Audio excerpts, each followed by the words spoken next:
la sesión de hoy.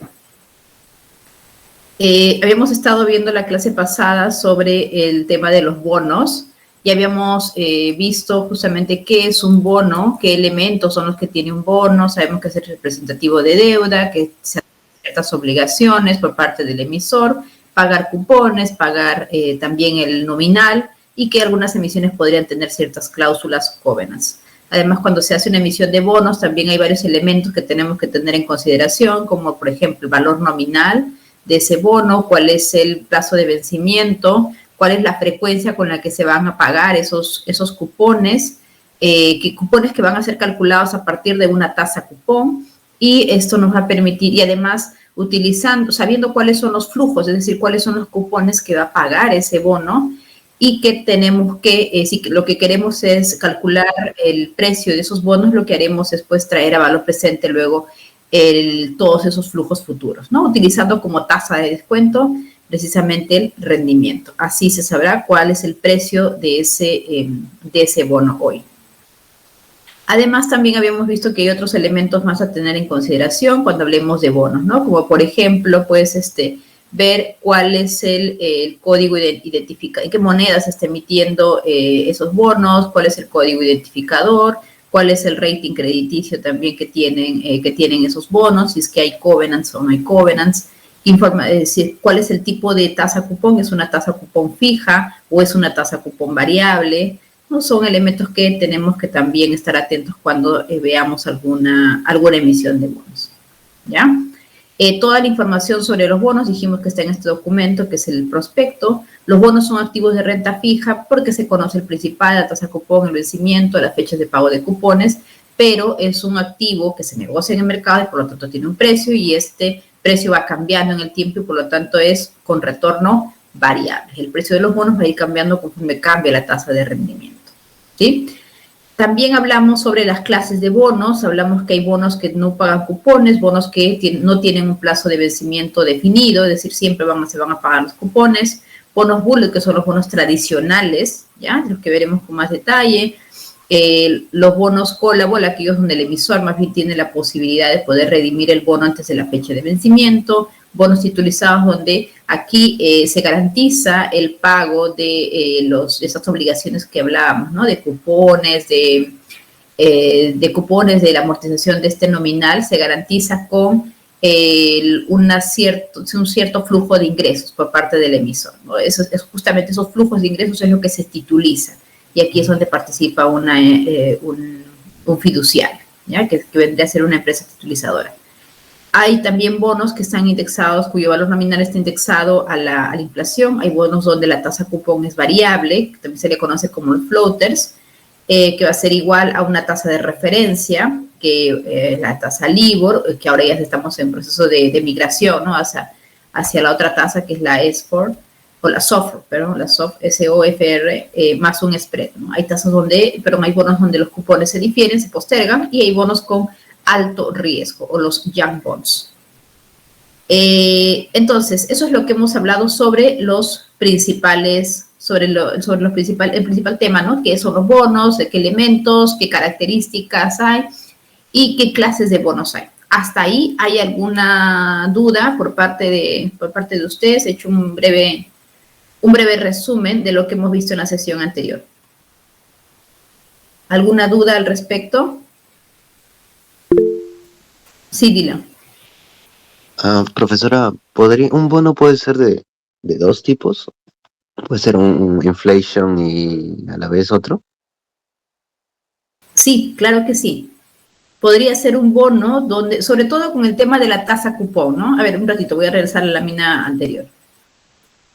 Ya, aquí. Sí, podría ser un bono donde la tasa, por ejemplo, donde el valor nominal se va indexando a la inflación y a su vez tener una tasa cupón variable, ¿sí? O podría ser un bono donde se posterga, donde es un bono con cupón diferido, es decir, pago de ese primer cupón se posterga, y ser una tasa con cupón variable, ¿sí? O ser un bono callable con algunas de esas características también, ¿no? O ser un bono bullet, pero ser un bono con un alto riesgo, ser un junk bonds, es decir, ser un bono que va a pagar cupones periódicamente, el plazo que transcurre entre cupón y cupón es el mismo, la tasa de rendimiento que se va a utilizar para descontar justamente también va a ser la misma, el valor nominal se va a amortizar recién al vencimiento, ¿ya? Pero son bonos donde su exposición a riesgo bastante alta, ¿no? Donde los emisores tienen un rating crediticio de con letras D o E, ¿no? Dependiendo de la clasificadora, ¿ya? Es decir, con muy alto riesgo. Puede ser un junk bonds.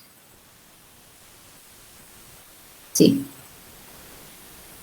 Ok, entonces creo que estamos más o menos claros. Sigamos. Ya. A ver, podemos ver aquí algunos ejemplos, ¿no? Sobre emisiones de bonos que se han dado.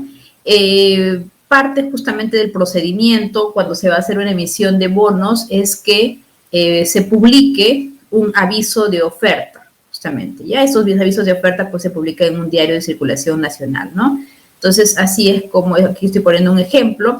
En este caso es el Banco de Crédito del Perú, el BCP. La empresa emisora es la que realiza una oferta pública de bonos corporativos. Es una primera emisión del quinto programa, es decir, las emisiones se pueden hacer como por paquetes, vamos a decir así, como por programas. Entonces, por cada programa hay que preparar toda una documentación y ahora ese programa la emisión de ese programa se puede, o digamos el lanzamiento a mercado, la oferta de ese programa se puede hacer en distintas emisiones. ¿Ya? En este caso, esta es la primera emisión del quinto programa. Podemos ver aquí algunos de los elementos que ya hemos estado mencionando, como por ejemplo, ¿no? Tener claro quién es el emisor, cuál es la denominación de esta emisión, cuánto es el monto que se está subastando, que dice que es de 100 millones de soles ampliables a 200, el valor nominal de los bonos será de 10.000 soles. Les había mencionado, ¿no? Que lo usual es, o sea, digamos, el valor nominal más común, ¿no? De todas las emisiones es de 1.000, es el valor de 1.000 y de 10.000. Luego menciona también, pues, cuál es el plazo, se emitirá a un plazo de 3 años contados, ¿ya? Lo otro también es que acá estáis mencionando en el caso del cupón, dice el cupón será pagado cada semestre, ¿ya? Esa es la frecuencia con la que se van a pagar los cupones.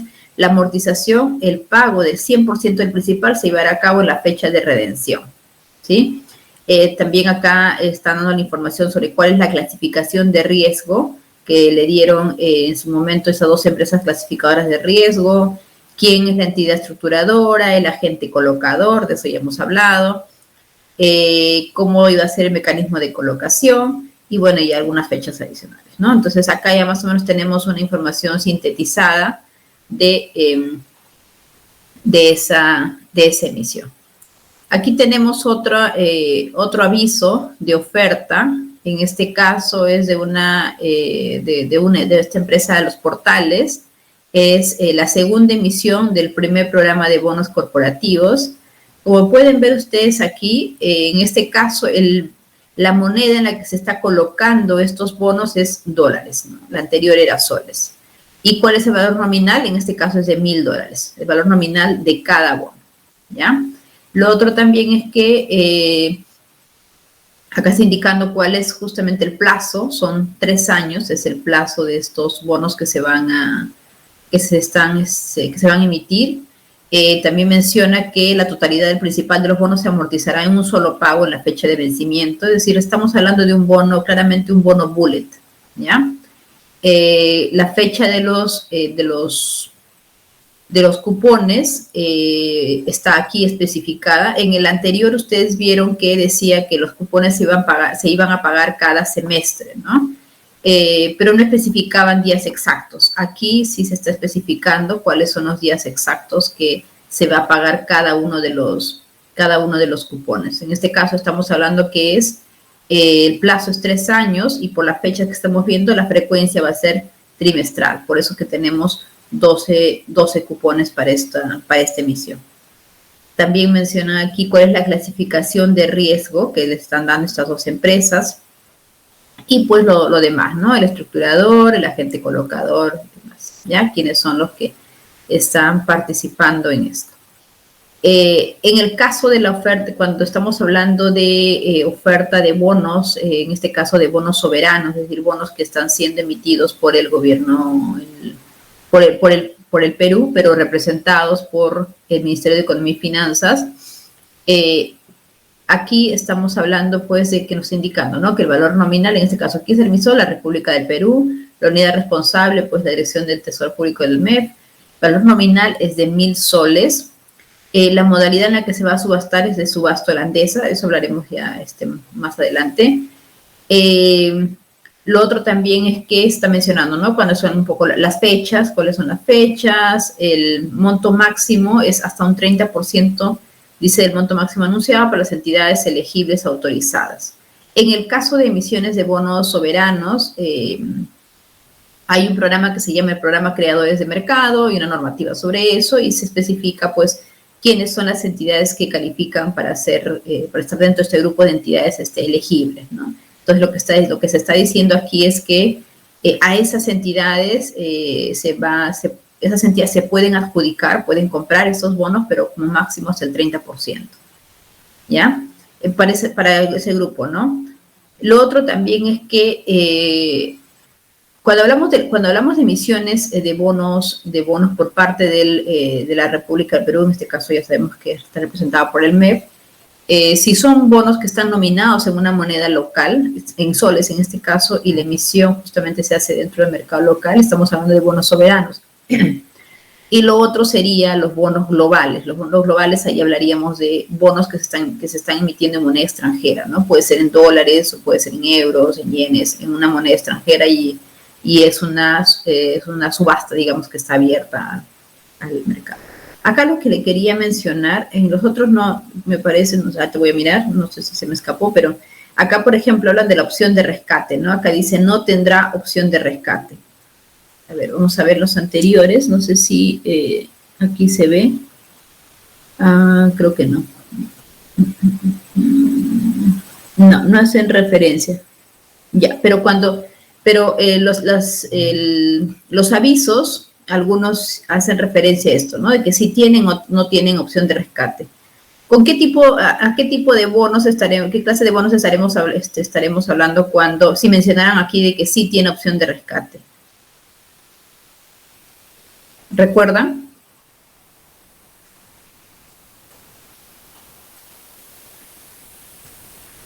Así es, ¿no? Como nos mencionan Rafael y Luis, a los bonos callable, ¿ya? Nos estaremos refiriendo a los bonos callable, es decir, estos bonos donde el emisor tiene la posibilidad de redimir este bono antes de la fecha de vencimiento, tiene la posibilidad de poder rescatar esos bonos antes de que llegue el vencimiento, sacarlos de mercado antes de que llegue el vencimiento, ¿ya? Eso es importante para el inversionista saberlo, ¿no? Porque vamos a ver más adelante cuando hablemos sobre los riesgos, pues que eso también constituye un riesgo para el inversionista o para el bonista. Hay otros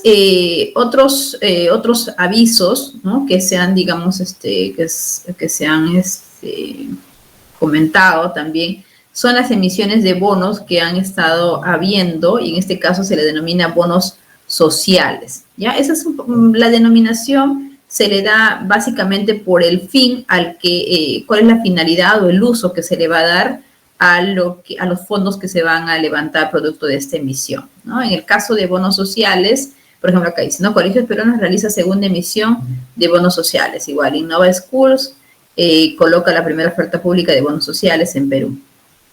En este caso, pues, estamos hablando de estos bonos,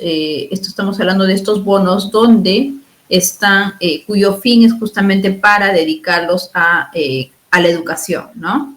Tiene que ver con el uso, como les digo, que se le va a dar a estos bonos, ¿ya? O podría ser también en el caso donde va a ser destinado, pues, algún proyecto de desarrollo sostenible, o de repente algún programa social, si es que el gobierno hace ese tipo de emisiones, también podría estar destinado a eso, ¿no? Algún programa social, no sé, como Juntos, o algún tipo de bono específico que quiera quiere otorgar, y pues por eso está haciendo la emisión de estos bonos. ¿Ya? Esa es la denominación, digamos, que se le da. También, justamente aquí a ver, un momento. Aquí ustedes pueden entender más. Voy a compartir otra pantalla.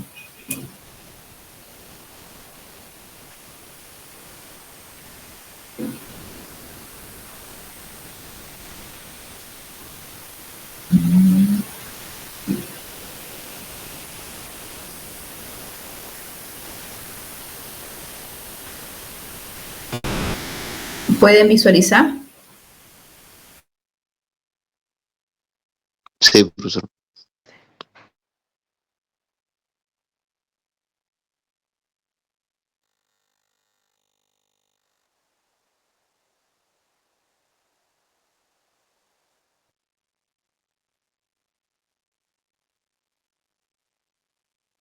Perdón, estaba en mute. Entonces, como pueden ver ustedes aquí, en la página de la Bolsa de Valores de Lima, tienen una sección, ¿no? Dentro de lo que es el esquema la sección de servicios de información para los inversionistas. Aquí pues habla sobre los bonos sociales, ¿no? Que según la Asociación Internacional de Mercado de Capitales, menciona, yo voy a tratar de subir un poquito el zoom.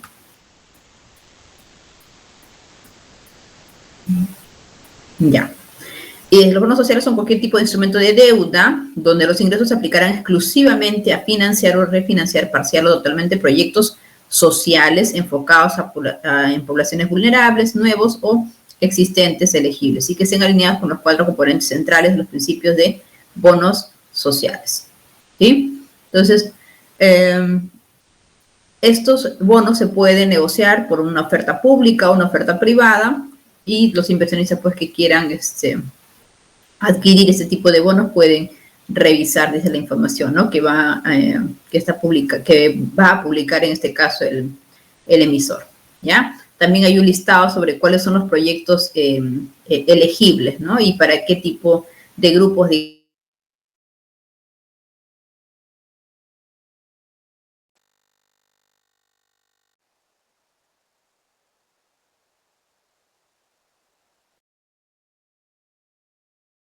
generaciones de empleo para las MIPES, seguridad alimenticia, fortalecimiento de avance socioeconómico, ¿no? Y eso está dirigido, pues, puede ser a personas, digamos, lo que primero que se nos viene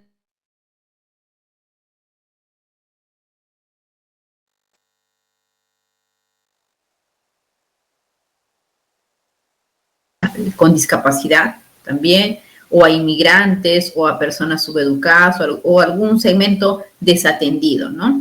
Entonces, en este caso, por ejemplo, esta empresa de Innova Schools justamente tiene una propuesta, ¿no? Una propuesta educativa con un monto de pensiones más accesible, digamos, ¿no? Para a lo que usualmente se requería, digamos, por ese tipo de educación. Entonces, eso es básicamente así. Entonces, si están por ahí un poco más interesados, tienen información aquí para que puedan revisar sobre estos bonos sociales, ¿ya? Y acá está justamente, ¿no? En el caso de colegios peruanos, que dijimos, que les puse ahí el titular, ¿no? Y cuál es la empresa titulizadora que hizo esta emisión, ¿ya? Y tienen acá también, ¿no? Caja Arequipa, Cofide y otros más que han hecho justamente esa emisión, ¿ya? En el caso de los bonos sociales, como ustedes han visto, creo que no sale. Ya, acá. ¿Qué decía? ¿No? Que para que un bono pueda ser considerado social, debe presentar un reporte de segunda opinión, ¿ya? Es decir, tener un informe, un reporte de un tercero, donde pues indique si es que dé un poco más de luces, ¿no? Sobre esta emisión y los usos que se le van a dar y sobre el emisor también, ¿ya? En este caso, como estábamos viendo acá, por ejemplo, en el caso de colegios peruanos, esta emisión de bonos, aquí tienen el informe de segunda opinión de los bonos sociales emitidos por Innova Schools, ¿no? ¿Cuál es el uso justamente, pues, que se le van a dar a esos recursos, el proyecto, ¿no? Que, un poco a qué se va a dedicar, cómo que se va a gestionar justamente estos fondos, ¿ya? Entonces, tienen información aquí más detallada, ¿no? Sobre la empresa, que la persona jurídica en realidad se llama Colegios Peruanos S.A., ¿ya? Pero el nombre comercial, vamos a decir así, es Innova Schools, ¿no? Entonces, hay una descripción sobre esta empresa, ¿ya? Como si que tiene proyectos de sustentabilidad, en que más o menos que vayan orientados a este tema, a estos temas sociales, ¿no? Y aquí ya hablan con mayor detalle sobre esos usos que le van a dar a estos fondos, ¿sí? El desempeño justamente en cuanto a sustentabilidad para el emisor y el impacto que va a tener el uso de estos fondos, ¿no? En este caso, pues, menciona que va a mejorar la calidad educativa, qué tipo de segmento está dirigido, ¿no? Si hablamos de educación, pues, qué tipo de educación, sobre la educación, en qué niveles o qué áreas es la que se piensa, en la que se esperaría tener un impacto, ¿no? Y a qué segmento, cuál es ese público objetivo, ¿ya? Al que se va a dirigir, ¿sí? Recuerden que en el caso de bonos sociales hablábamos, pues, que hay una lista de proyectos o categorías, digamos, de proyectos que calzan en esta figura, y también, pues, hay una lista, digamos, de beneficiarios o segmento al que le está dirigido, ¿no? Entonces, eso es lo que se menciona aquí. Entonces, y finalmente acá, pues, una conclusión, ¿no? De que Innova Schools está bien posicionada para emitir bonos sociales, ¿no? Que el esquema justamente de estos bonos es robusto, transparente y está alineado con los principios de bonos sociales 2018, ¿ya? Entonces, tienen aquí ya información justamente, información sobre el emisor, sobre la emisión en sí, ¿no? Cuál es el alcance de estos, y algunas estadísticas como para sustentar, digamos, las afirmaciones que se han dado en líneas arriba, ¿ya? Entonces, eso es parte de lo que se solicita para los bonos sociales. Por eso vemos en estos 3 ejemplos, tienen aquí los reportes esos reportes de segunda opinión, la que se mencionaba. Ok, entonces, a ver, sigamos.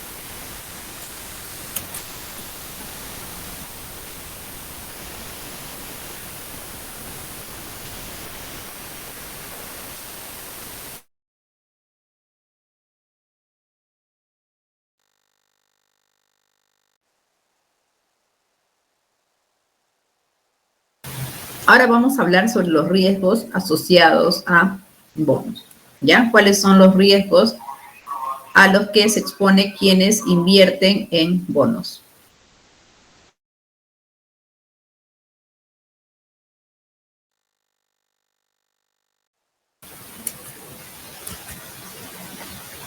El principal riesgo al que uno se expone, recordemos que anteriormente yo estaba mencionando, ¿no? Que los bonos son instrumentos de renta fija porque hay varios elementos que se conocen, ¿no? Como la tasa, el valor nominal, la tasa de cupón, el valor nominal, el plazo de vencimiento, conocemos esa información, pero son instrumentos, dijimos, con retorno variable. Es decir, el precio de estos instrumentos puede cambiar o va a cambiar en el tiempo conforme va cambiando esa tasa de rendimiento, ¿ya?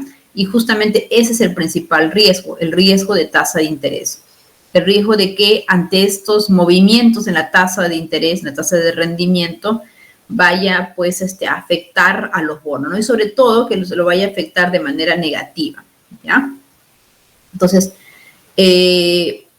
si es que estamos hablando pues de un incremento en la tasa de rendimiento, entonces lo que vamos a observar es una caída en el precio de los bonos, porque recordemos que el precio de los bonos lo que refleja es el valor presente de esos flujos futuros. Entonces, si la tasa que voy a utilizar para descontar esos flujos futuros es más alta, entonces el valor presente de esos flujos tiende a ser menor, ¿no? Por lo tanto, hablaremos de una caída en el precio de los bonos. El riesgo va por ahí, ¿no? A que ante esos cambios en la tasa de rendimiento va a afectar el precio de los bonos, ¿ya? De hecho, cuando hablamos de esta caída en el precio de los bonos, digamos, este impacto que tiene esta variación en la tasa de rendimiento sobre el precio de los bonos, aquí más adelante, no hoy, en la sesión ya casi previa al parcial, estaremos hablando sobre una medida que se utiliza, ¿no? para poder aproximarnos a cuánto es lo que varía, cuál sería el impacto del cambio en la tasa de rendimiento sobre el precio de los bonos. Eso es lo que vamos a ver, ¿ya? Entonces, sí es posible esto que estamos viéndolo aquí de manera figurativa, digamos, estos cambios en la tasa de rendimiento impacta de manera contraria en el precio de los bonos. Vamos a ver que es posible cuantificar ese impacto, ¿ya? Vamos a cuantificar ese impacto entonces. Y por ejemplo, los que gestionan fondos, los que gestionan portafolios, como el caso más cercano que tenemos son los gestores de los fondos de pensiones, ¿no? Ellos están, más aún si estamos hablando, por ejemplo, de un fondo tipo 0, tipo 1, donde un porcentaje alto de estos fondos está destinado o se invierte en instrumentos de renta fija. Ellos, como parte, un punto importante, digamos, que están, que evalúan, ¿no? Que están pendientes para tomar la decisión de en qué instrumento invierten o no, es justamente en esta medida de sensibilidad, ¿ya?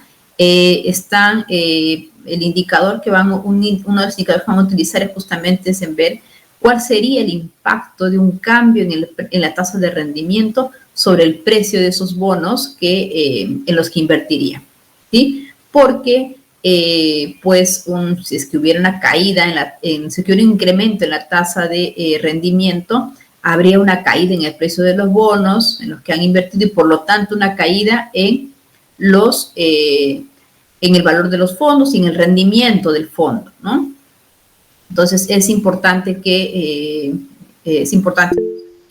los gestores estén pendientes de esta medida de sensibilidad, ¿ya? Y de hecho, siempre toman sus decisiones en base a esto, ¿no?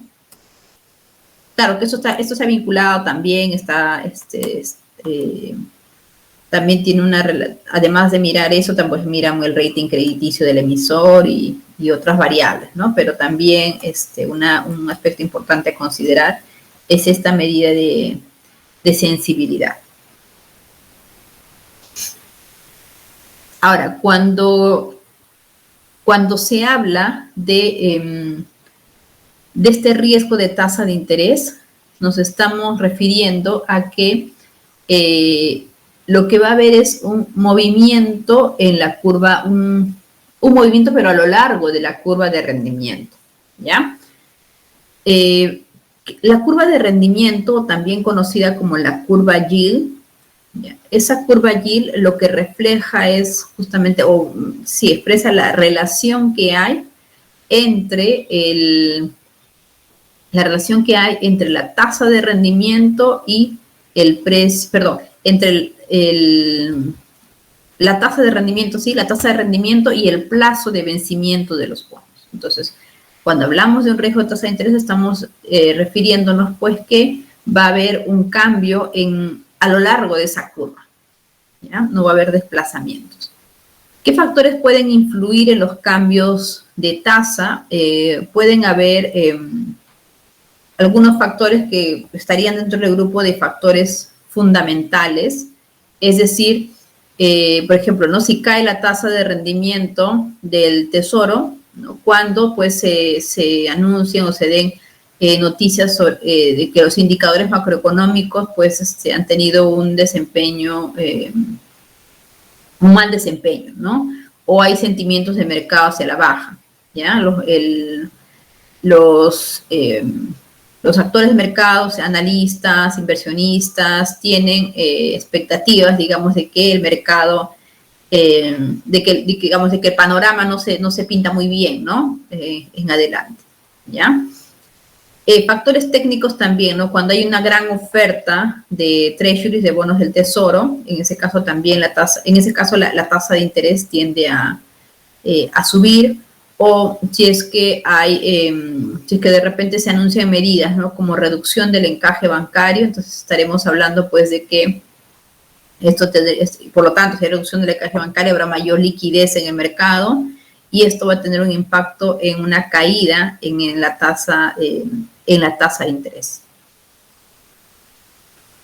Esa es justamente la curva de rendimiento de la que les estaba comentando, ¿no? Que expresa la relación entre la tasa de rendimiento, ¿sí? Rendimiento al vencimiento y la madurez, ¿ya? Entonces, si es que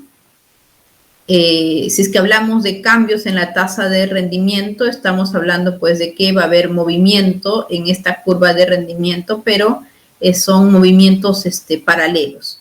Es decir, si sube la tasa de rendimiento, estaremos hablando pues que va a subir la tasa de rendimiento de los bonos a 3 años, va a subir la tasa de rendimiento de los bonos a 5 años, de los bonos a 10, de los bonos a 20, a 30 años, de los bonos a 40 años. Suben las tasas de rendimiento de los bonos con distintos plazos de maduración, ¿sí? Y si hablamos de que hay una caída en la tasa de interés, aquí estamos hablando de que va a haber una caída en la tasa de interés de los bonos también con distinto plazo de maduración, ¿no? Es decir, va a caer la tasa de interés de los bonos con vencimiento a 3 años, caerá la de vencimiento a 5 años, va a caer la de 10 años, va a caer la de 20, la de 30, la de 50 años. Va a haber una caída de las tasas de interés de los bonos a diferentes plazos de maduración, ¿ya? Eso es justamente el riesgo de tasa de interés, de que haya incrementos y eso significaría pues caída en el precio de esos bonos, o de que haya caída en la tasa de interés y eso significaría pues un aumento en el precio de los bonos, ¿ya? En eso se sintetiza este riesgo de tasa de interés, ¿ya? Ahora, en cuanto a la curva de rendimiento, hay justamente un artículo que publicaron en la revista Moneda del Banco Central, donde habla sobre la curva de rendimiento y las tomas de decisiones financieras, ¿ya?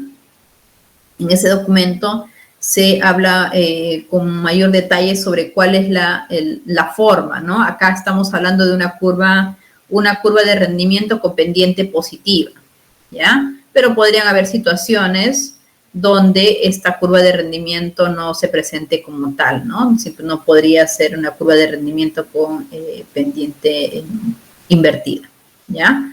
O tener, digamos, durante un tramo haber sido pendiente positiva, otro pendiente negativa, y qué interpretación, digamos, se le asigna a eso, ¿ya? Sobre eso, sobre la curva de rendimiento, hablaremos con un poco más de detalle en la siguiente sesión.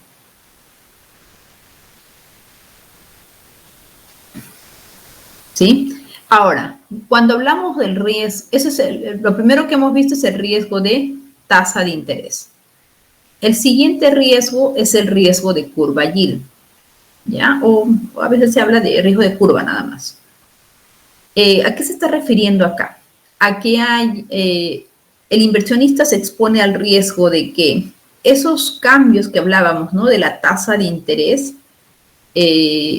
ya no se den así de manera paralela, es decir, que cuando suben las tasas de interés, suben las tasas de los bonos a distintos plazos de maduración, sino que va a haber un cambio diferente, o el sentido en el que van a cambiar las tasas de interés va a ser distinto de si estamos hablando pues de bonos de corto plazo, bonos de mediano, bonos de largo plazo, ¿ya? Va a ser distinto el comportamiento de las tasas de interés. Y ahí estamos hablando entonces de que estamos exponiéndonos a cambios no paralelos en la curva de rendimiento, ¿ya? Es decir, nos estamos exponiendo a que hayan giros en la curva de rendimiento. Cuando hablamos pues de estos giros, quiere decir que las tasas de interés en el tramo corto se van a comportar de manera diferente a las tasas de interés en el tramo de largo plazo, ¿ya? Mientras que las tasas de interés en el tramo corto están cayendo, las de largo plazo pueden estar subiendo, o viceversa, ¿no? Mientras que las tasas de interés en el tramo corto puedan estar subiendo, las de largo plazo pueden estar cayendo, ¿ya? Entonces, eso nos llevará a un giro en la curva de rendimiento, como esto, por ejemplo, ¿no? A ver, aquí tenemos la curva de rendimiento inicial, pero podría darse lo que se conoce como un empinamiento de la curva, ¿ya? O en inglés el steepening. Podría darse entonces un empinamiento de la curva. Es decir, las tasas de corto plazo pueden caer, pero las tasas de largo plazo podrían subir. Entonces ahí estamos hablando pues de que el cambio en la tasa de rendimiento es diferente, ¿sí? Es diferente. Eso sería un empinamiento de la curva de rendimiento, ¿ya? Y lo otro sería si es que tenemos más bien un comportamiento contrario en la tasa de rendimiento, es decir, que las tasas en el tramo corto suban y las tasas en el tramo largo bajen. Entonces, ahí ya no estaremos hablando de un empinamiento de la curva, sino estaremos hablando de un aplanamiento de la curva, o flattening. Entonces, la curva de rendimiento puede empinarse o puede aplanarse, ¿ya? Entonces, esos, justamente cuando hablamos del riesgo de curva yield, nos estamos refiriendo a ese riesgo, al riesgo de que las tasas de interés tengan un comportamiento diferente en cada tramo de la curva de rendimiento. Las de corto plazo tienen un comportamiento diferente a las tasas en el tramo largo de la curva, ¿sí? Ya sea que se empine esa curva de rendimiento o ya sea que se aplane esa curva de rendimiento.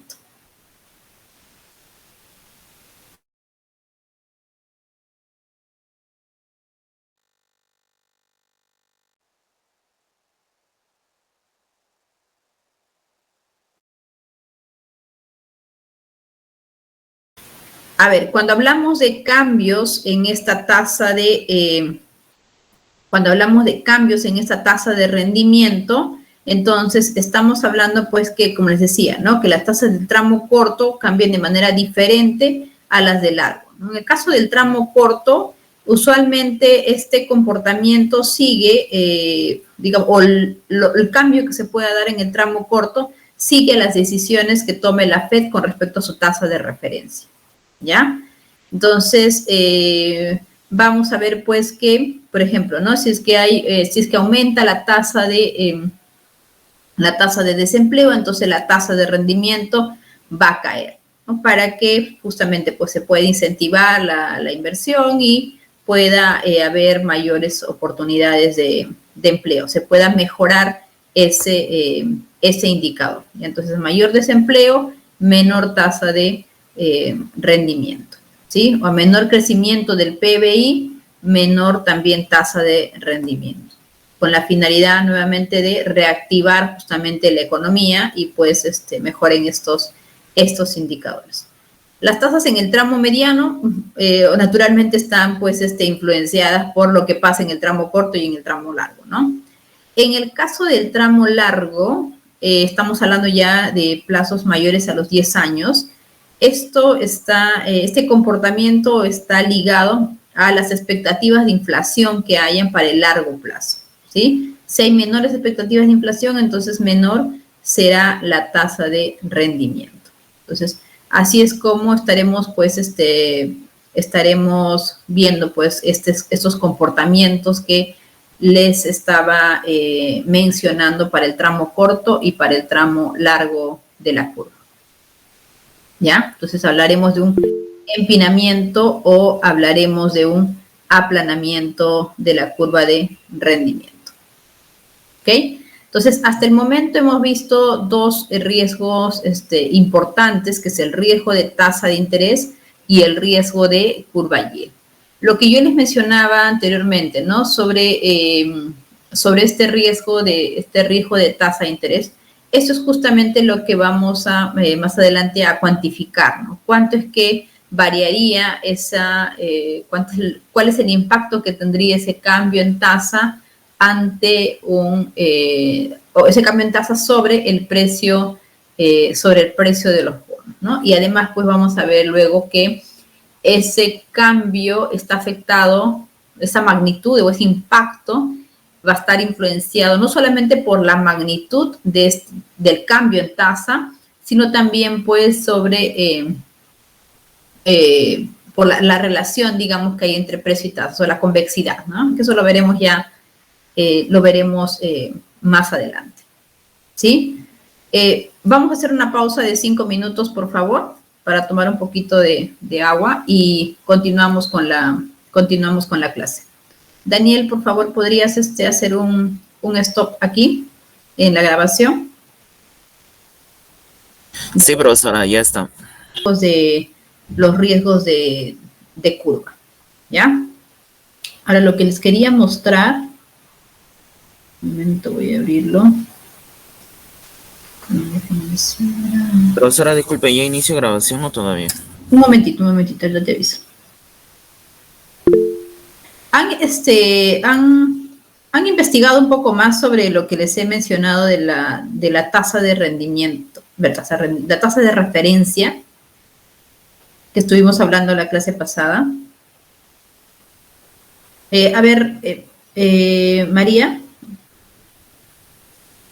María Cristina. Profesora, yo tenía una consulta respecto a cuando se refiere a tasa de interés y tasa de rendimiento, ¿es lo mismo? Sí. Recuerden que en el caso de los bonos hay dos tasas de interés. Voy a regresar, voy a compartir ya mejor, para estar más claros en la pregunta. Daniel, si quieres puedes empezar a grabar.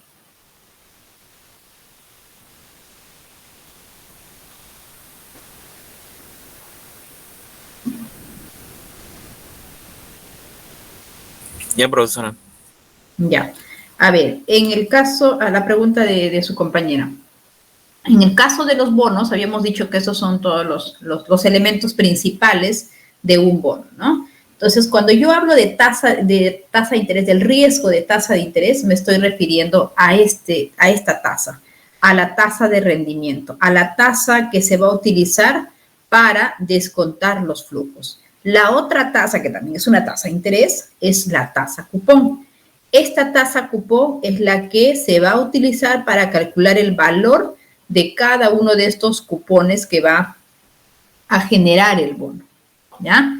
Pero el riesgo que estábamos hablando previo al break es el riesgo de tasa de interés, ¿sí? El riesgo de tasa de interés es el riesgo de esta tasa de rendimiento, la que vamos a descontar los flujos. O también, si se habla de la tasa de rendimiento al vencimiento o la yield to maturity, también se le conoce, ¿no? Pero a esto me estoy refiriendo. Claro que ambas tasas, estas dos que están aquí en la parte inferior de la pantalla, ambas son tasas de interés, ¿ya? Pero esta es la tasa de rendimiento, la que descuenta los flujos, y esta es la tasa de interés, la tasa cupón, que sirve para calcular el valor de esos cupones. ¿Qué había dicho yo sobre esta tasa cupón? Esta tasa, si hablamos de que hay un riesgo de que esta tasa pueda cambiar para arriba o para abajo, esta tasa cupón podría cambiar en el tiempo también. ¿Qué piensan ustedes?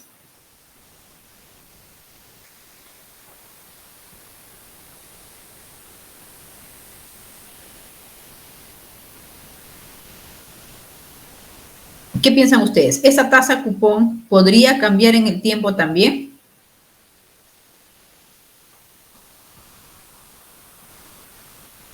¿O no? Profesora, si es bono, ¿no debería mantenerse estable?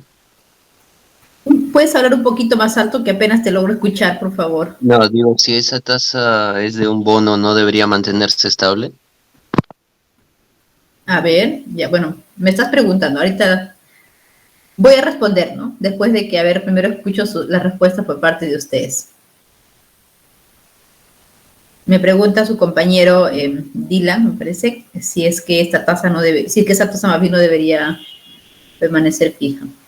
A ver, ¿qué nos dice Luis? Depende, si no es tasa fija. A ver, Luis, ¿puedes prender tu micro y explayarte un poco más en tu respuesta? Sí, profesora, dependería, ¿no? Porque creo que había una clasificación de bonos de tasa variable y tasa fija.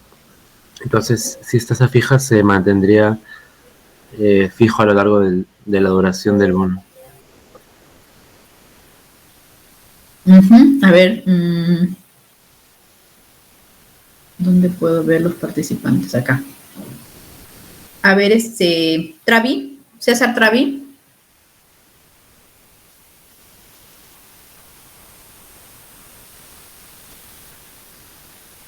Travi, ¿estás de acuerdo?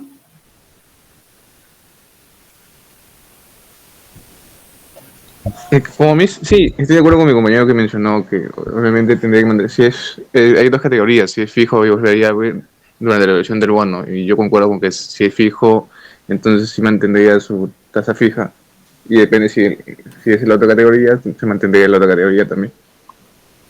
¿De qué tasa estamos hablando? ¿De cuál de esas dos tasas? Como mencionó mi compañero, la tasa fija, bueno. No, pero ¿de cuál de esas dos tasas que están ahí en la lámina? ¿De la tasa de rendimiento o de la tasa cupón? Estamos hablando de la tasa cupón. ¿Qué nombre recibe si es que esa tasa cupón cambiaría, como me mencionas? Eso sí, no tengo esa idea. Ahí sí me perdí. No te preocupes eso. Ahí nos va a ayudar Dayan. Dayan Nicole. Cuando estamos hablando de que la tasa cupón, que según lo que me están mencionando sus compañeros, esa tasa cupón me dicen puede ser fija o también puede cambiar. Si es que cambia, ¿qué denominación le damos a eso? Buenos días, profesora. Buenos días.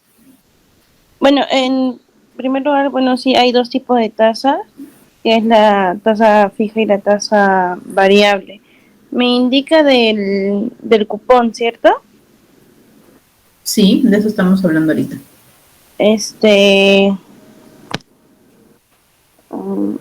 Creo que sería cupón flotante. Gracias, Dayan. A ver, déjeme leer un ratito que depende si no es fija. Roberto Libor, habrás querido decir, Roberto. Cupón flotante.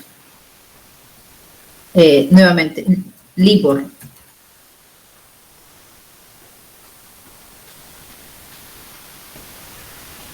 Ok. A ver, esa tasa cupón, esa tasa cupón podría cambiar en el tiempo. Eso ya hablamos justamente cuando estuvimos viendo las clases de bonos, ¿no? Donde les dije pues que hay justamente una clase de bonos donde esta tasa cupón va cambiando en el tiempo, ¿ya?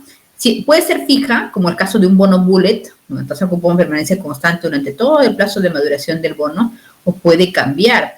Si es que esta tasa cupón va a cambiar, en el caso de que esté fijada como un valor igual a una tasa de referencia, a una tasa de interés de referencia más un spread, ¿sí? Usualmente la tasa de referencia a nivel internacional era la que se considera como tasa de referencia era la tasa LIBOR, pero ya mencioné yo que esa tasa LIBOR ya ha sido reemplazada por otra tasa. ¿Se acuerdan sobre cuál era la tasa? O mientras que estamos hablando, alguien por ahí ha estado googleando.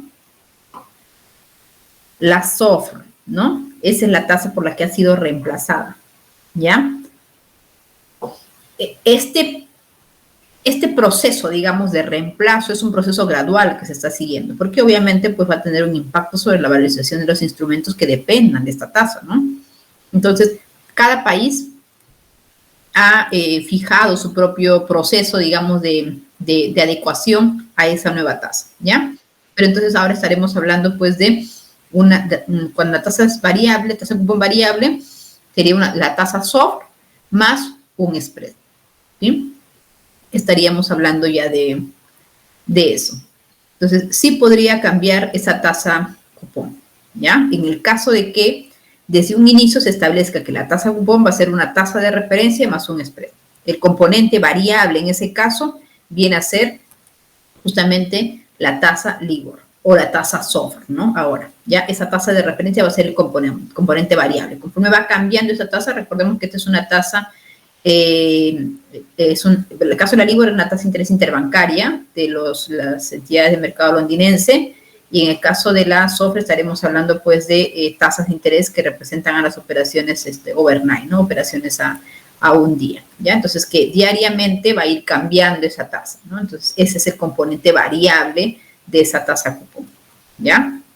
Ahora, pero a la pregunta inicial de su compañera, me parece que fue María Cristina que me preguntaba, justamente cuando hablo del riesgo de tasa, me estoy refiriendo al riesgo de que la tasa de rendimiento es la que cambie. A esa me estaba refiriendo. La yield to maturity es la TIR.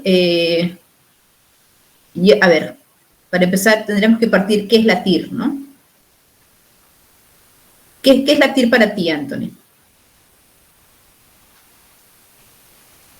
La que igual el van a cero.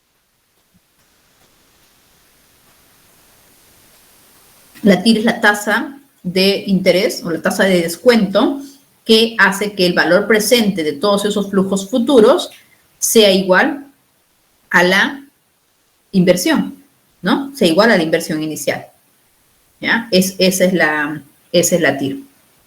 En este caso, pues, estamos hablando de que el precio del bono va a ser igual al valor presente de todos esos flujos futuros, ¿no? O sea, vamos a buscar esa tasa que haga que el valor presente de todos esos flujos futuros sea igual al precio de ese bono. Pero en este caso, nuestra variable, o digamos, nuestro valor a calcular es el precio, ¿no?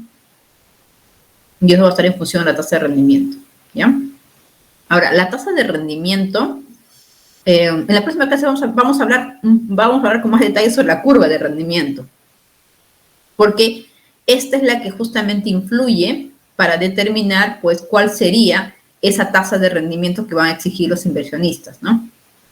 Ya más o menos les he estado mencionando qué es la curva de rendimiento, qué relación expresa, pero también está el tema de cómo es que se determina esa curva de rendimiento, ¿no? Ese nivel, ¿no? Que sea más hacia, digamos, un poco más hacia arriba, más hacia abajo.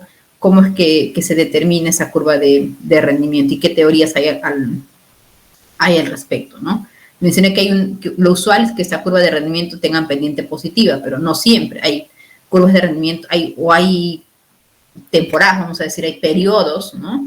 Donde la curva de rendimiento podría invertirse, ¿ya? Podría ser una curva de rendimiento invertida, es decir, que el tramo corto, o las tasas del tramo corto sean más altas que las tasas del tramo largo de esa curva, ¿no? Es decir, que hoy los inversionistas tengan un rendimiento más alto por bonos que tengan justamente, pues, plazos cortos de vencimiento, ¿no? en comparación pues en comparación al rendimiento, al retorno que obtendrían por bonos con largo plazo. ¿Y por qué podría ser esos bonos de largo plazo? ¿Por qué podrían ser más bajos que los del corto plazo? Porque hay expectativas por parte del mercado de que la autoridad monetaria, ¿no? el Banco Central, digamos, el Banco Central, la FED, dependiendo del país, vaya a reducir en el futuro las tasas de interés con la finalidad, pues, de estimular justamente a la economía, ¿no? De que digamos, lo que se avisora es que en el futuro podría haber una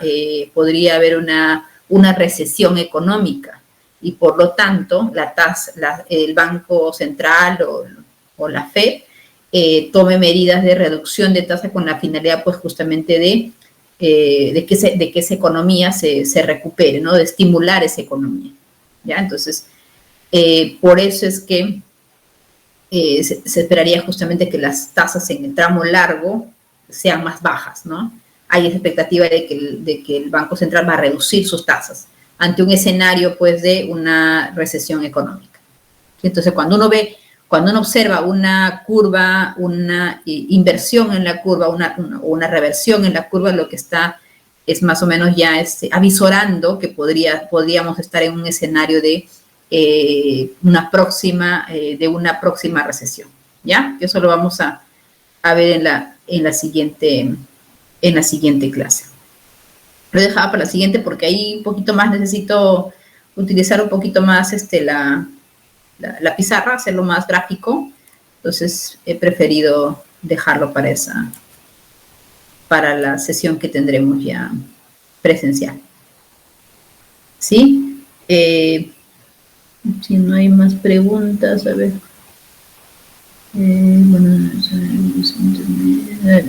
Ya, ok. No te preocupes, Tello. Ya en mi lista ya te puse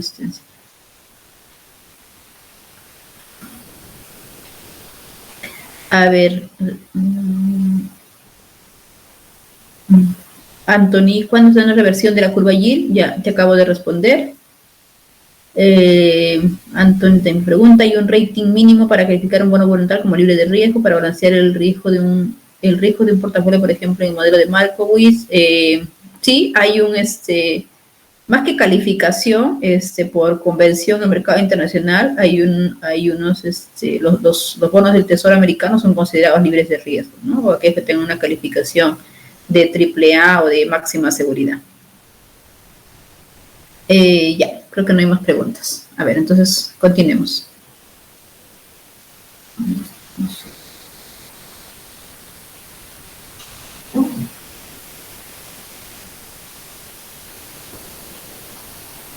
Ya, entonces ya habíamos hablado de esto. Ahora pasemos a otro riesgo también importante, ¿ya? En el contexto de cuando estamos desde la posición de invertir en bonos. Es el riesgo de crédito. Aquí yo les pregunto, y quisiera que por favor ahí en el chat tener la participación de ustedes, o pueden levantar su mano también, no hay problema, ¿no?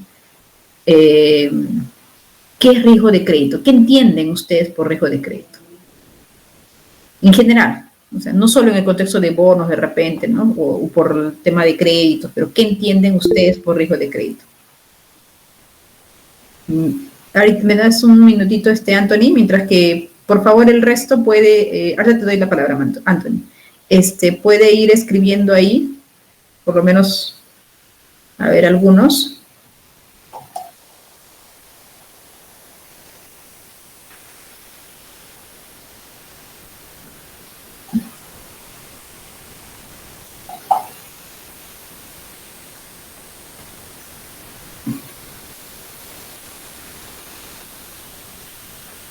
A ver, vamos a alentarlos a que participen. Jim Alberto, ¿qué puedes escribir? Para ti, ¿qué es riesgo de crédito? ¿Qué nos dice Google sobre riesgo de crédito? A ver. Anthony, te doy la palabra. Sí, como mis compañeros mencionan, se refiere al riesgo de impago, ¿no? De capital, o sea, del principal o de los cupones. Lo que también quería consultarle a usted si tiene relación este riesgo con el riesgo de default. Ok, gracias. A ver, voy a leer lo que están escribiendo sus compañeros.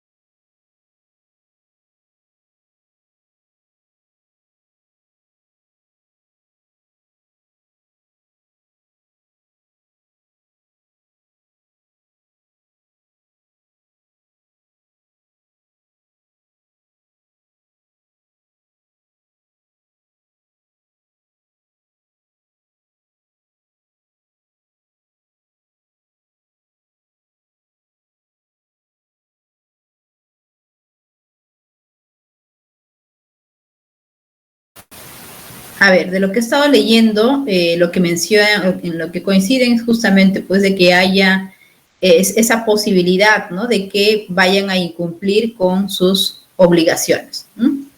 Que justamente que no cumpla con el pago de las obligaciones de pago, la calificación que se le da, el que va a pagar, pérdida de capital, riesgo de pago del deudor. En el contexto de créditos, claro, bueno, posibilidad de incumplimiento a la que se enfrenta una entidad financiera por parte de un prestatario. Una precisión ahí, en este caso la entidad financiera ya es la entidad financiera es el prestamista y ahí se está enfrentando al riesgo de que el prestatario o el deudor incumpla, ¿no? Con sus obligaciones. Juana nos dice el riesgo de cuando el emisor del bono no pueda cumplir con los pagos de intereses o los pagos de cupones, que no se pueda pagar, incumplimiento de obligaciones, pagos, afecta las decisiones de financiamiento y se gestiona evaluando la capacidad de pago del deudor y diversificando los préstamos. Ya. No tiene voluntad de pagar. No necesariamente. ¿Ya? A ver.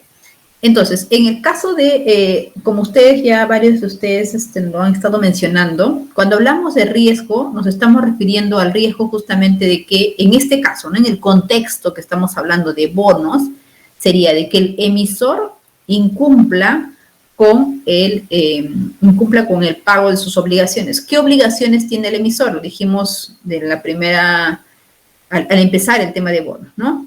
Tiene las obligaciones de pagar cupones y de pagar el nominal, el valor nominal. Entonces, ahí el riesgo, pues, para el inversionista está el riesgo de que el emisor incumpla con pagar los cupones y el nominal, o los cupones o el nominal, ¿no? Podría darse el incumplimiento por cualquiera de estos. Recordemos que si alguien invierte en este tipo de instrumentos, lo está invirtiendo con una expectativa, pues, de que va a recibir periódicamente ciertos flujos, ¿no? Y que esos flujos también, pues, van a ser luego reinvertidos.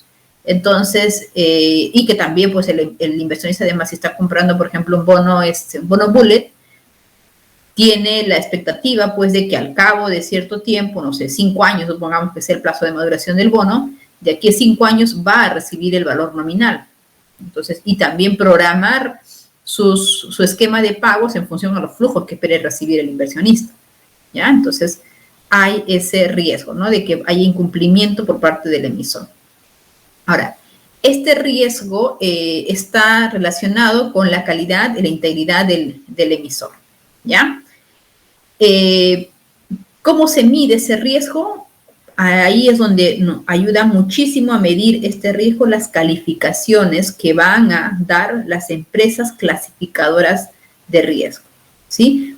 Por eso es que cuando se hacen emisiones de bonos, nosotros hemos visto, pues, que hay la exigencia por parte del regulador de que se presente los informes y las calificaciones que otorgan 12 empresas clasificadoras de riesgo, ¿no? Habíamos visto eso, ¿no? Para el mercado, al menos en el caso peruano, para el mercado principal o bajo el régimen general, se pide de 2 calificadoras de riesgo. 2 clasificadoras de riesgo. Entonces, El inversionista de esta manera pues va a tener a través de esta calificación de riesgo, a través de esta nota, entre comillas, va a tener una síntesis, además va a tener un mejor acercamiento sobre cuál es el grado de riesgo, cuál sería el grado de exposición que está teniendo y que ante un posible incumplimiento por parte del emisor, ¿ya?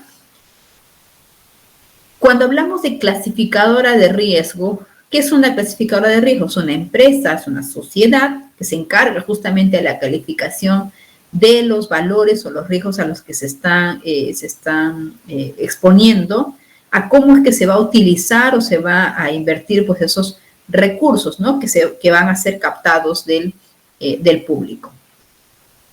La calificación que otorgan esas empresas clasificadoras de riesgo, esa calificación, ¿qué cosa es? Debe ser una opinión técnica, una opinión independiente, una opinión objetiva, ¿ya? Que exprese el nivel de solvencia de un instrumento financiero, que puede ser un bono, por ejemplo, ¿no? Que va a ser emitido por alguna empresa o por un país. Entonces, pero sí tiene que ser una opinión independiente, objetiva y basada en criterios técnicos, porque el inversionista va a confiar en esta calificación de riesgo para poder, más la información que pueda obtener, digamos, del mercado, ¿no? Con todo ello va a decidir si invierte o no invierte en ese instrumento. E incluso, ¿no? Va a influenciar en esto sobre cuál sería la tasa de rendimiento que el inversionista va a exigir por invertir en ese instrumento, ¿ya? Las escalas de calificación de riesgo, aquí tenemos una síntesis de cuáles son esas escalas que utilizan las empresas clasificadoras de riesgo. Por ejemplo, acá he puesto de las tres principales, ¿no? En el mercado internacional. Voy a dejarles una notita aquí en el chat.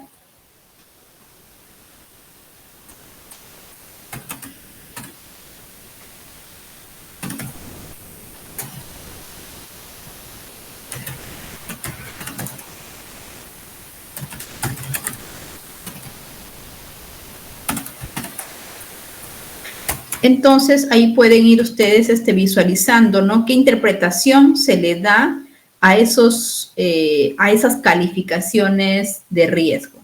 ¿Ya?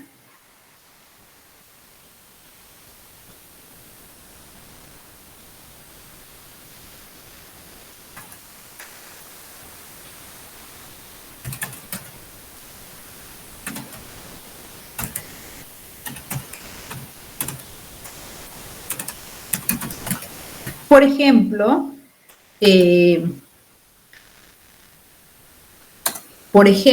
las calificaciones que emite Fitch y Standard & Poor's en cuanto a la terminología o las letras que utilizan son similares, ¿ya? Son letras en mayúscula, ¿sí? Y va bajando, ¿no? Digamos, la de máxima es con triple A, y luego bajando a 2 letras, luego una letra, y luego pasa a las letras B, lo mismo, ¿no? 3, 2, 1 letra, luego pasa a la C y luego a la D. En el caso de Moody's, sus calificaciones están más bien representadas por letras mayúsculas, una combinación de mayúscula con minúscula, ¿ya? Así es como están, representadas. Ahora, las que están con las letras A, sea una A, 2A, 3A, lo que nos expresa en cuanto a riesgo de impago lo que está diciendo es que el riesgo es de muy bajo a riesgo bajo. Si es que estamos en las letras B, o para Moody's BA, es de poco riesgo a riesgo moderado, ¿no? En las letras C ya estamos hablando, pues, que estamos en una zona ya más, donde ya el riesgo es moderado o hay un riesgo muy alto, y con las letras D estamos ya en suspensión de pagos, ¿no? Ahora, yendo un poquito más de detalle en estas calificaciones de riesgo, en estas escalas de calificación de riesgo, vamos a ver pues que incluso, o digamos, además de esta terminología con letras que tenemos, ¿no? De AAA, AA, A, por ejemplo, además tenemos la distinción entre ellas a través de los signos, ¿ya? Es decir, vamos a tener en el caso de AAA hay uno solo, ¿ya? AAA. Y esto es lo que se conoce, son los instrumentos que tienen esa calificación se dice que son los instrumentos de seguridad máxima, ¿ya? Son los instrumentos donde no habría riesgo de incumplimiento. Ahí es donde están justamente estos activos libres de riesgo, ¿ya? Que me preguntaban anteriormente. Usualmente se considera como activo libre de riesgo los bonos del Tesoro de Estados Unidos, que son los que tienen esa calificación de AAA. Se considera el activo libre de riesgo a nivel mundial, ¿ya? Sin embargo, hay otra clase, otros bonos que son los que también tienen esa calificación de AAA, son los bonos del Estado alemán, ¿ya? Que se le conoce como los Bunds. Los Bunds también son considerados activos de libre de riesgo en la eurozona. Son bonos, estamos hablando de bonos con un plazo de vencimiento a 10 años. Los Bunds son a 10 años. En Alemania, los bonos del Estado alemán tienen diferente denominación según el plazo, ¿no? Los Bunds son los de 10 años, hay otros que son los Bobl, que son a 5 años y así. Entonces, los de 10 años son los considerados los activos, digamos, seguros, ¿no? Son los que, es decir, los de máxima seguridad o los de máxima solvencia, donde no hay posibilidad de que pueda haber incumplimiento, ¿ya? Luego vienen ya las letras, si bajamos en la escala, AA, pero aquí sí tenemos distinción, ¿no? Entre AA más, AA, AA menos. ¿Ya? Y en el caso de Moody, ese para Fitch y Standard & Poor's, les había dicho pues que las escalas que utilizan o la nomenclatura que utilizan en sus calificaciones son iguales en esas dos. Pero Moody's en cambio hace una mezcla, ¿no? Entre mayúsculas, minúsculas. E incluso para distinguirlas entre ellas, utiliza esta numeración, 1, 2, 3. ¿Ya? Entonces vamos a tener A mayúscula, A minúscula, 1 y así. AA, 2, AA, 3. ¿Ya? Y vamos bajando, ¿no? Entonces vamos a tener todas las que son de la calificación con alguna letra A. Estamos hablando, pues, que sería de una calidad, digamos, media hasta las de seguridad máxima, ¿no? Y lo que están desde, en el caso de las letras B, estamos hablando de una calidad media inferior. Los de triple B, también tenemos triple B más, triple B y triple B menos, ¿ya?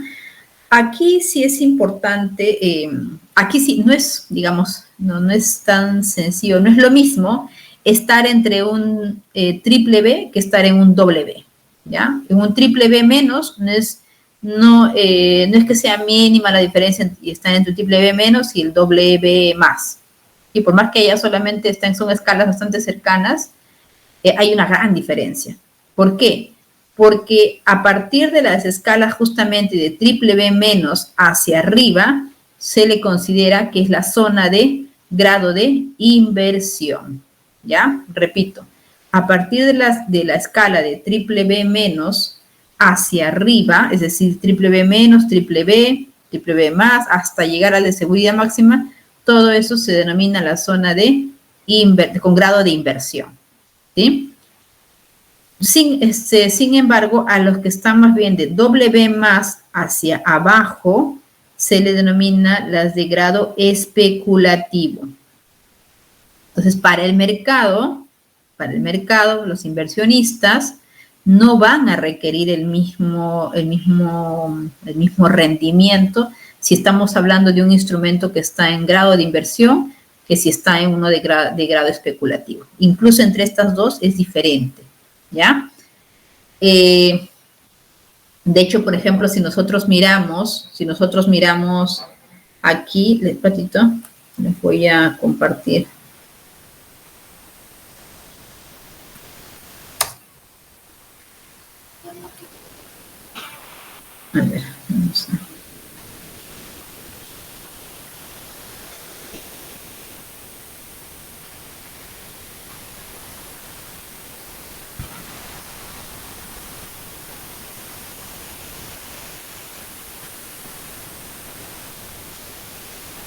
Uy, no ha entrado, creo, ¿no?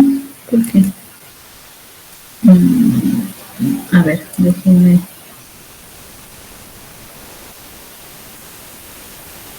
Qué raro.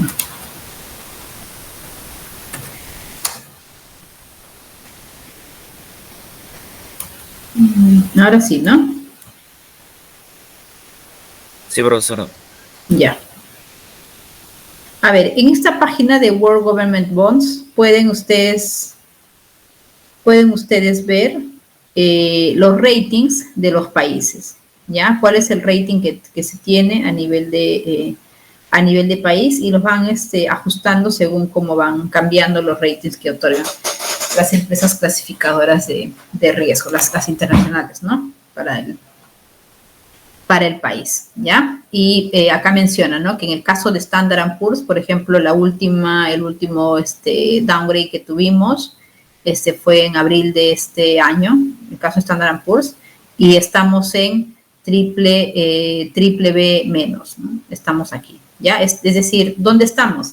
Estamos justo para Standard & Poor's, estamos justo en el límite de lo que es el grado de inversión, ¿sí? Un downgrade más y ya entramos a la zona de grado especulativo.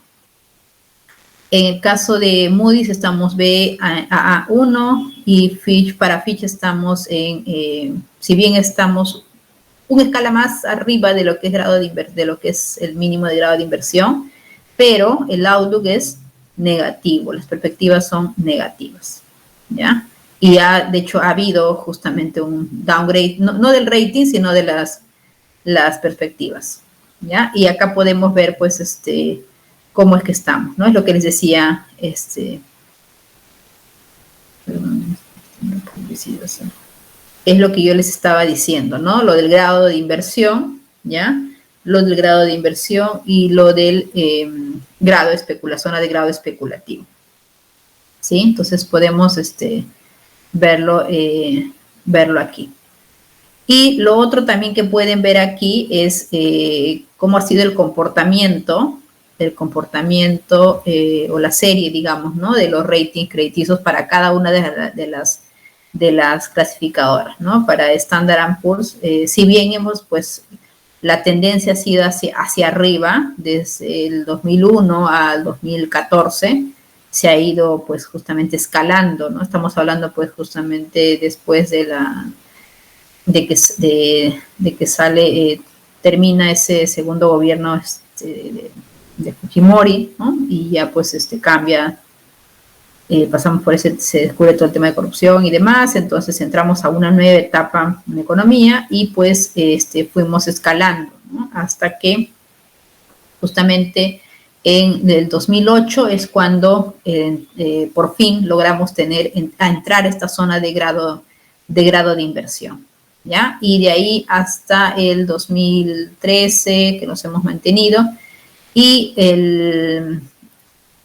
bueno, ya después de la pandemia, estamos hablando ya de año 21, 22, donde ya hemos tenido pues algunas, ya ha ido cambiando la situación, ¿no? Por el mismo contexto económico, social en nuestro país. Y ahora pues para Standard & Poor's estamos en el límite de grado de inversión.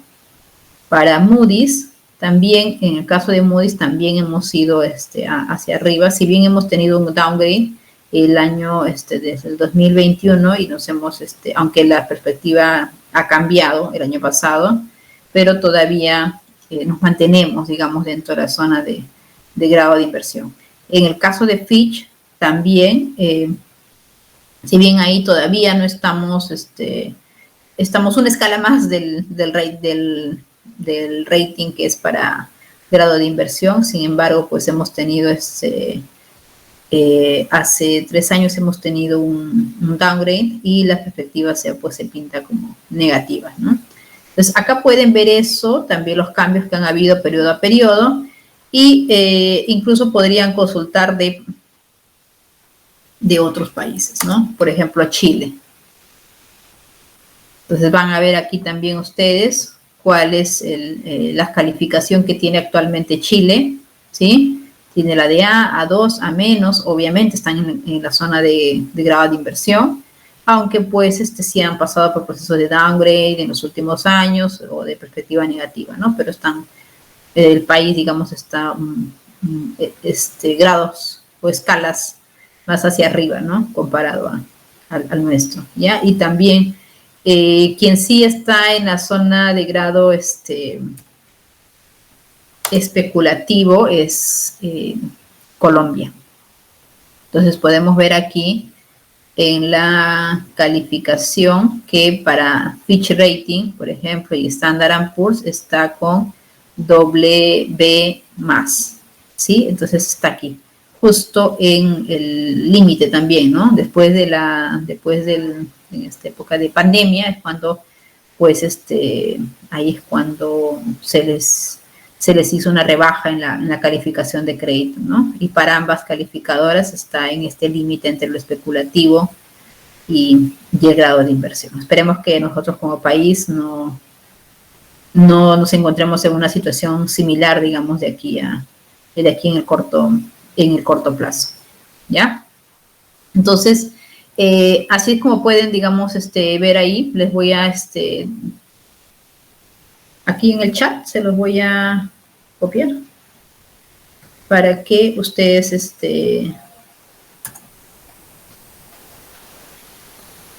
¿copió? No, sí, ¿no? Sí, también está ligado con el riesgo país. ¿Ya? Sí, también está ligado con el riesgo país. Ya, ahí les dejo el link. Solamente ustedes cambian el país, ahí pueden un poco más investigar. Ok, entonces sigamos avanzando. Perdón, tengo que dejar de compartir esto.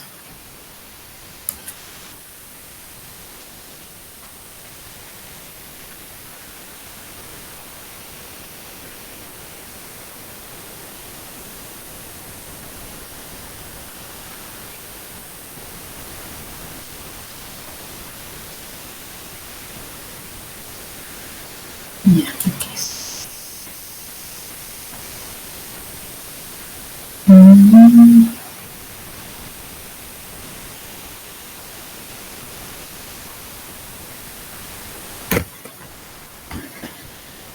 Ya, en un artículo que sacó Gestión hace un tiempo, ahí también hizo una síntesis, ¿no? Sobre cuál era la interpretación de estas escalas de calificación de riesgo, ¿no?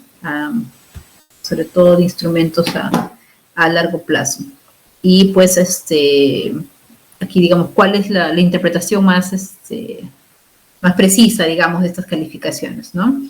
Entonces, en el caso, por ejemplo, de las que son de AAA, ahí menciona pues que son para aquí es donde hay expectativas, hay más bajas expectativas de riesgo para la inversión, que va a haber un pago oportuno del capital, de la deuda, de los intereses también, ¿no? Y que no es probable, pues, que cambios adversos en las condiciones de negocio vayan a afectar sustancialmente ese riesgo, ¿ya? Es decir, acá en las calificaciones no solamente se toman en cuenta la situación, digamos, del emisor en sí, ¿no? De que eso vaya a determinar pues, su capacidad de pago y demás, sino también pues en estas calificaciones de riesgo se recoge si es que habrían factores o si algo cambiara, no sé, a nivel regulatorio, si algo cambiara de repente en el desempeño económico del sector en el que está operando la empresa, o como dice, ¿no? Las condiciones del negocio, si es que esos cambios que podrían darse en el futuro afectarían o qué tan expuesta está a esos cambios de que puede afectar este riesgo, ¿no? Este riesgo de que la empresa cumpla con esas obligaciones de cupones y del nominal, ¿ya? Entonces, esos son los factores que se toman en cuenta y entonces acá en la interpretación menciona eso, ¿no? Por ejemplo, en el caso de BBB menciona que son obligaciones en las que actualmente hay una baja expectativa de riesgo, ¿ya? La capacidad para el repago oportuno del principal de los intereses es adecuada, aunque cambios adversos en las condiciones de negocio lleven más probablemente a un incremento del riesgo de inversión que las obligaciones bajo las categorías previas, ¿no? Entonces, sí está algo expuesta, digamos, a que cambios en el futuro podrían afectar esa capacidad de pago que hoy tiene, ¿sí? O en la B, por ejemplo, dice, es susceptible, sí tiene capacidad de pago para el repago oportuno del principal, pero es susceptible que con el tiempo a cambios adversos se puedan ver afectados. Cambios adversos en condiciones de negocio, económicas y financieras puedan afectar esa capacidad de pago, ¿no? En el caso de C, por ejemplo, ¿no? Sí puede cumplir, pero depende de que haya condiciones favorables. Si las condiciones no son favorables, hay una posibilidad, pues, se percibe una posibilidad de incumplimiento, ¿no? Entonces, esa es un poco la interpretación que se le da, ¿ya? En el caso de la D, por ejemplo, es obligaciones que están actualmente en incumplimiento, o sea, son las que actualmente ya se están incumpliendo, ¿sí? Entonces, por lo tanto, pues, hay una alta probabilidad de que se siga dando ese incumplimiento, ¿no? Es un poco, aquí ya no se habla mucho de las condiciones hacia futuro, ¿no? De que vaya a afectarse por las condiciones futuras, porque ya se está viendo afectada, vamos a decir así. Ya, ahora, ¿qué ventajas hay de contar con una calificación de riesgo? Tenemos, pues, de que evita, pues, que el inversionista tenga que evaluar. Lo que pasa es que ¿qué es lo que, si no existían las calificaciones de riesgo, qué tendría que hacer el inversionista? Tendría que recabar información sobre el emisor, sobre la emisión en sí, para qué se va a utilizar, qué proyectos hay, cómo es un poco la gestión, como para poder gestionar la empresa, como para poder confiar que el uso de esos fondos van a ir directamente a lo que se dice que se va a utilizar, ¿no? Tendría que haber una evaluación minuciosa por parte del inversionista, y eso implica mayores costos para él, pues costos en tiempo, ¿no? En el tiempo que tiene que dedicar, o en capital humano que tiene que dedicarse a hacer justamente este research, o bueno, en temas de tiempo y en temas de costos también, ¿no? Porque obviamente, pues, al no necesariamente el inversionista, pues, está evaluando un instrumento, o sea, no solamente va a evaluar un instrumento, puede evaluar distintos instrumentos en los que invertir, y diariamente. Entonces, imagínense que cada vez tendría que estar haciendo por sí mismo esa investigación. Entonces, la calificación de riesgo le evita, digamos, le ahorra ese trabajo al inversionista, ¿no? De que tenga que evaluar la calidad de emisión por sí mismo. Y en un solo indicador que es bastante simple de interpretar y objetivo, digamos, en los criterios que se ha tomado en cuenta para poder evaluar justamente ese riesgo crediticio. En un solo indicador, pues, tiene sintetizado ahí la información valiosa sobre el emisor, la emisión, ¿no? Aumenta la transparencia financiera también, porque las calificaciones de riesgo son para las que están cotizando en bolsa, pues son públicas, ¿ya? Son públicas, y pues eso hace que haya mayor disponibilidad de información para el mercado, ¿no? Y, digamos, haya mayor transparencia para el mercado. Sí, claro que sí. ¿Yanira? O ya no, creo que no. A ver, además también mejora las condiciones financieras para el emisor. ¿Por qué creen que haya puesto esto? ¿Cómo es que una calificación podría mejorar las condiciones financieras para el emisor?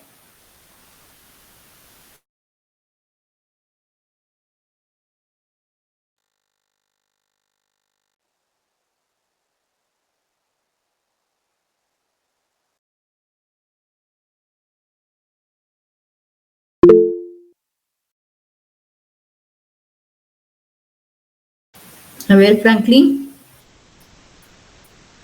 No, usted mencionaba sobre el riesgo, ¿no? Si una empresa está evaluada con menor riesgo, lo que podría hacer es que obtener capital de una manera más sencilla, ya que las personas estarían dispuestas a invertir. Gracias, Franklin. A ver, ¿qué me mencionan acá? Dice Jack, deuda a menor tasa. José, siendo más atractivo para los inversionistas, ¿sí? Reduce el costo de transacción, menor prima que exigen los bonistas.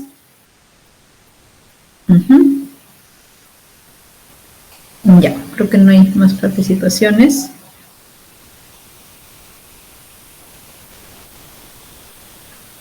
Ya, a ver, entonces, sí, está relacionado justamente con lo que ustedes han mencionado, ¿no? En el chat, o Franklin también con su participación. El hecho de que una empresa, pues, muestre su calificación de riesgo, y más aún si estamos hablando, pues, de que incluso podría haber tenido una mejora en su calificación de riesgo, eso se ve traducido en menor riesgo de crédito, es decir, que hay menos probabilidad de que incumple el emisor con esas obligaciones. Entonces, eso se ve traducido en que los inversionistas van a exigir entonces una menor tasa de rendimiento. La tasa de rendimiento que exigen los inversionistas debe de reflejar todos los riesgos asumidos, ¿ya? Recuerden que el rendimiento no es otra cosa que la compensación por el riesgo asumido. Entonces, si es que estamos hablando de un emisor que ya ha mejorado sus condiciones, que ha mejorado, digamos, sus indicadores, y por lo tanto ya ha mejorado su calificación de riesgo, entonces el mercado la va a considerar menos riesgosa, por lo tanto va a exigir ahora por la deuda, por las nuevas deudas que vaya a tomar, sea en el mercado de valores o incluso en el sistema financiero, si es que quiere solicitar un crédito, va a ser considerado menos riesgoso. Entonces las tasas de interés, que es la tasa de rendimiento que se le exija, van a ser menores. Así es como mejora esas condiciones financieras para el emisor, ¿ya? No solamente, ojo, que no solo mejora esas condiciones en el contexto del mercado de valores, sino también incluso en el sistema financiero. También tiene un impacto. Si es que una empresa decide, pues, más adelante financiarse, ya no emitiendo bonos, por ejemplo, sino recurriendo a un préstamo con una entidad financiera, pues la tasa de interés que le va a requerir esa entidad financiera va a ser menor si es que observa porque ha habido mejoras en ese rating crediticio, ¿ya?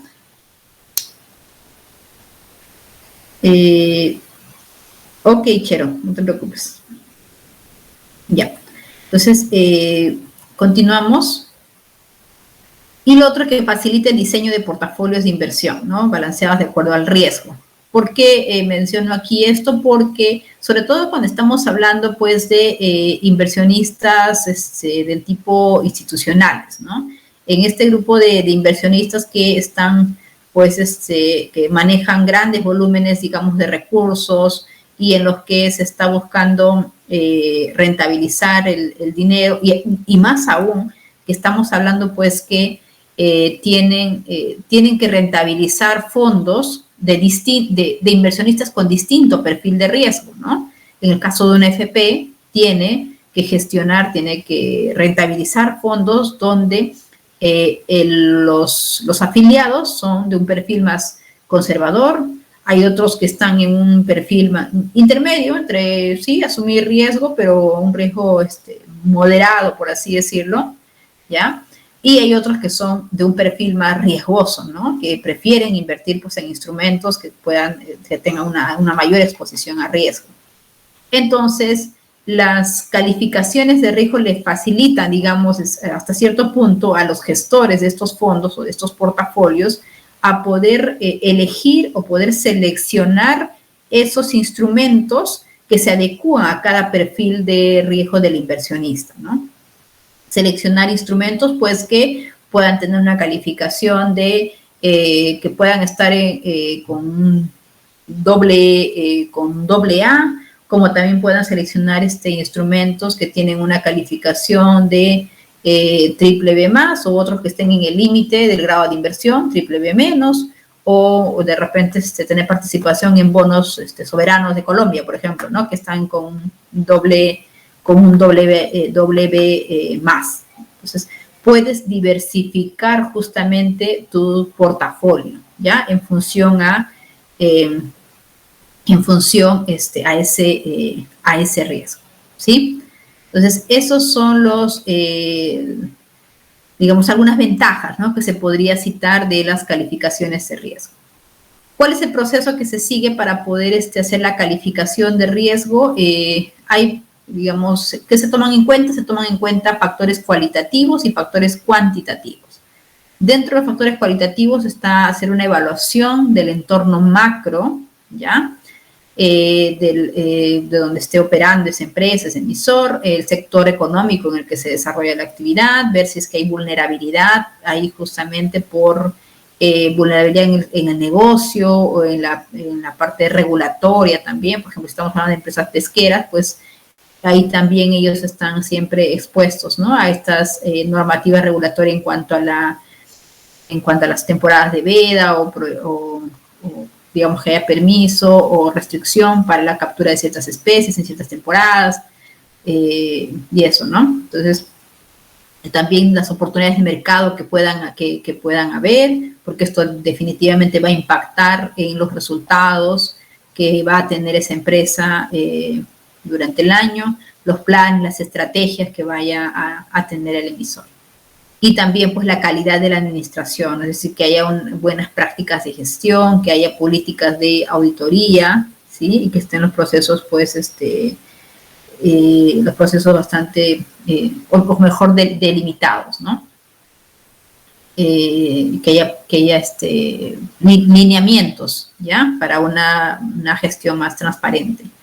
También se toman en cuenta factores cuantitativos. Aquí lo que hacen es un análisis financiero, es decir, lo que ustedes ya conocen, ¿no? Como un análisis vertical, un análisis horizontal, hacer también el cálculo de los ratios financieros, hacer proyecciones también, de ser necesaria, para poder determinar la viabilidad, digamos, de este uso de los recursos, cuáles son los flujos de ingresos y gastos que habrían en adelante, si va a haber mejoras en la productividad, cómo es la relación con los proveedores, los clientes, qué impacto podría tener esto en los resultados de la empresa. Son algunas de las variables, digamos, que se toman en cuenta para hacer esta calificación de riesgo, ¿sí?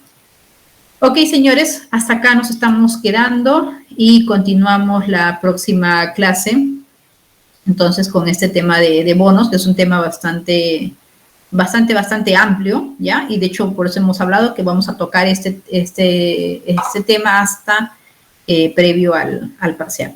Por favor, en este momento voy a llamar lista a los alumnos de la sección 1, ¿ya? Que son del horario, que son los de este horario, por favor. Atentos para poder llamarlos, ¿ya? Profesora, ya tengo grabación, ¿cierto? Sí, por favor. Gracias, Daniel.